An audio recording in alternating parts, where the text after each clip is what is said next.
तो hello guys, my name is Farhan Shams. आज हम इडियम्स की डेली 5 नए वैसे वर्ड्स स्टार्ट करने जा रहे हैं। ऐसे नए 5 इडियम्स सीखने जा रहे हैं। तो शायद हम हिंदी में तो जानते हैं उस मुहावरे को, लेकिन इंग्लिश में नहीं जानते हो। तो अपनी जहाँ पे भी आप बैठे हैं दिल थाम के बैठ जाइए, क्योंकि आज से हम डेली यानी कि हर रोज़ मॉर्निंग में हम लोग 5 न्यू वर्ड से रूबरू होने जा रहे हैं। तो चलिए स्टार्ट करते हैं अपना पहला वर्ड, जो कि है आज का जैसा बाप वैसा बेटा।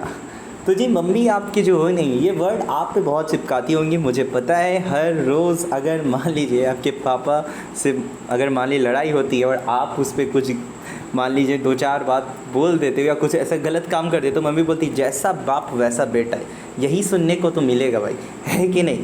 अब ये जो वर्ड होती है, ये जो वर्ड है, इसको हम लोग इंग्लिश में कैसे बोलेंगे, आइए जानते हैं और समझते हैं इसको।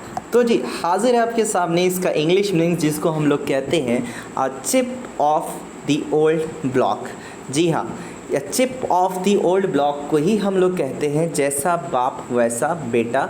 तो जी अब आप अपनी मम्मी या यानी कि आपकी मम्मी जब भी आप ये डायलॉग चिपकाएं तो बोलिए मम्मी ये बहुत ओल्ड हो चुका है। अब आपको बोलना है a chip of the old block, यानी कि you are the chip of the old block. मेरे हिसाब से आपको ये वर्ड याद हो गया होगा। तो चलिए चलते हैं हम नेक्स्ट वर्ड की तरफ। और हाँ, 5 होमवर्क भी मैं देने वाला हूँ और इसकी रिवीजन भी मैं आपको कराने वाला हूँ। तो दिल थाम के बैठना, अभी कहीं जाना मत। तो गाइज आ चुके अब हम नेक्स्ट वर्ड की तरफ, जिसका नाम है अरे ये तो हलवा है। कहने का मतलब ये है कि अगर मान लीजिए आपके सामने कोई बहुत ईजी क्वेश्चन आता है तो आप ऐसे बोलते हो अरे ये तो हलवा है। तो इस इडियम को हम किस तरीके से इंग्लिश में कन्वर्ट करेंगे, आइए सीखते हैं हमारा इंग्लिश। तो जी इस इडियम का मीनिंग होता है अ पीस ऑफ केक। जी हाँ, अरे ये तो हलवा है का मीनिंग होता है अ पीस ऑफ केक। कहने का मतलब it's is a piece of cake. कैसे जो पीस ऑफ केक कितना होता है, कितना आपको लगता है एकदम मतलब हलवा ही लगता है ना एक टाइप का पीस ऑफ केक। तो मतलब इसको आप इस तरीके से बोल सकते कि तो बच्चे का खेल है, ये तो हलवा है, ये तो पीस ऑफ केक है, it's a piece of cake. अगर कोई क्वेश्चन आपको बहुत ईजी लगता है तो क्या बोलिएगा आपसे, आप अ पीस ऑफ केक बोलना है। आपको क्या बोलना है, अ पीस ऑफ केक बोलना। आई होप सो याद हो। चलिए हम लोग चलते हैं अब नेक्स्ट वर्ड। तो जी हमारे सामने आ चुका है हमारा नेक्स्ट वर्ड, जिसका नाम है दिल पढ़ लेना। तो जी दोस्त आपकी बात मतलब कभी कभी ऐसा होता है ना कि आपके दोस्त आपकी बातों को दिल पर ले लेते हैं, या कोई आपकी बहुत अच्छी खास दोस्त दिल पर बात ले लेती है, आप उसको मनाते हैं। तो इस वर्ड को कैसे बोलेंगे, बोलते हैं ना दिल पर मत लो यार, तो इसको बोलेंगे इंग्लिश में। तो चलिए इसकी इंग्लिश में सीखते हैं। आज हम लोग बहुत ऐसे नए नए वर्ड्स रूबरू होने वाले हैं। तो चलिए इसका इंग्लिश मीनिंग क्या हो सकता है। तो जी आ चुका है हमारे सामने इसका इंग्लिश मीनिंग, जिसका नाम है to take to a heart. To take to heart मतलब कहने का मतलब है कोई भी बात अगर आप दिल पे लेते हो तो उसको कहते हैं टू टेक टू हार्ट। तो अगर आप किसी फ्रेंड को बोलना चाहते हैं दिल पर क्यों ले रहे हो यार, तो बोला why you are taking to a heart यार, why you are taking to a heart, why you are taking this topic to a heart. दिल पे क्यों ले रहे हो, why you are taking to a heart. तो कितने अच्छे वर्ड्स आप इसको बोल सकते हो।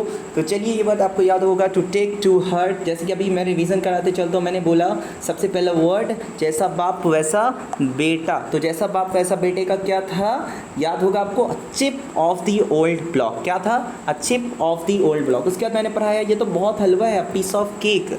ठीक है, उसके बाद मैंने बताया दिल पर लेना, to take to a heart. बहुत अच्छा। अब आगे हम लोग नेक्स्ट वर्ड पर। तो जी आपके सामने अब जो वर्ड्स आएंगे वो थ्री इंग्लिश में आएंगे। आपको बताना है इसका हिंदी मीनिंग। सोचना ज़रा, a blessing in disguise. Come video को पॉज करके 1 मिनट आप सोचिए, उसके बाद जवाब दीजिए। तो अगर आपने सोच लिया है तो इस ब्लेसिंग इन डिस्गाइज का मतलब होता है दुख। यानी कि अगर आप ऐसा कुछ आपके सामने कोई प्रॉब्लम आ गया है, लेकिन मान लीजिए आप उसको प्रॉब्लम मान रहे हैं लेकिन प्रॉब्लम है नहीं, वो प्रॉब्लम हुआ नहीं। मान लीजिए कि आपका मान लीजिए कहीं जा रहे हैं, रास्ते में बिल्ली ने रास्ता काट दिया। ठीक है, तो आप बोलोगे ले ये तो प्रॉब्लम हो गया। लेकिन मान लीजिए आप उसके बाद आगे बढ़े और आप मान लीजिए आपको अंकल मिले और अंकल ने आपको 5,000 का मोबाइल गिफ्ट कर दिया। तो मतलब ये क्या होता है ना कि आपने लगा था कि बुरा होगा लेकिन उसमें अच्छा हो गया। आपका उंगली कट गया तो आपको लगा ये तो बुरा हुआ, लेकिन फिर देखा कि उंगली कट गया, आपको घर में रहना पड़ा।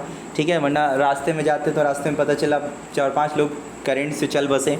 तो मतलब एक्चुअली में क्या होता है ना कि एक ऐसा सिचुएशन जिसको आप समझते हो कि ये बुरा हो गया, लेकिन एक्चुअली में वो आपके लिए अच्छा हो जाता है तो इसको कहते हैं ब्लेजिंग इन डिस्गाइज। क्या बोलते हैं?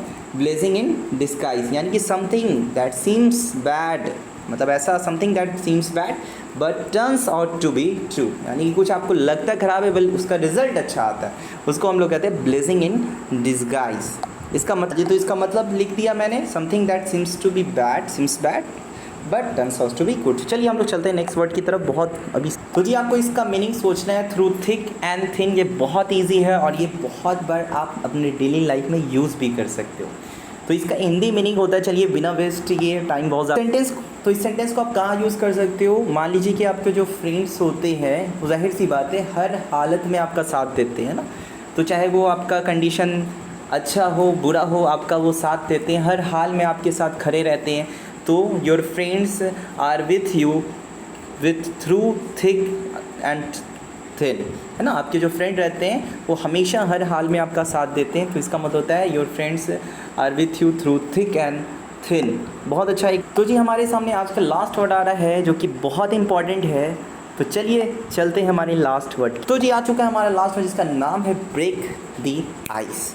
इसका मतलब है कि मान लीजिए कि आप अपने दोस्त, आपके दोस्त है, ठीक है ना, आपके दोस्त से आपकी लड़ाई हो गई बेचारी, दोनों, वो भी चुप होके बैठा, आप भी चुप होके बैठे हो, आधा घंटा हो गया कोई बात नहीं हो रही है, तो भाई आप बोलोगे लेट्स ब्रेक द आइस यार, काहे हम लोग इतना बैठे हुए बोर हो रहे हैं, चलो हम लोग आइस को ब्रेक करते हैं। आइस को ब्रेक करने का मतलब होता है बातचीत शुरू करना या चुप्पी तोड़ना, समझ में आ रही है? बातचीत शुरू करना या चुप्पी तोड़ना, ठीक है ना।